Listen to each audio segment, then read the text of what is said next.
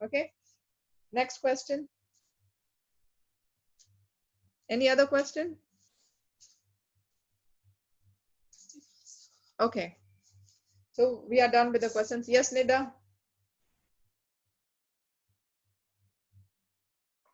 I wanted to ask about Vitar Salah. As it is You said, wanted to ask about? You wanted to Vitar ask Salah. about Vitar Salah. Twitter Salah. That is not the topic today. So inshallah, you can message me और inshallah उसमें जवाब आपका जवाब उसमें दे दें, नसरीन को दे दें, हम आंसर सवाल आपका दे दें, जवाब हम देंगे इंशाल्लाह. Yes, This Dr. topic से Safina. related. Yes, Dr. Safina, I'm handling those queries there. Huh? There are a couple of more in there. Okay.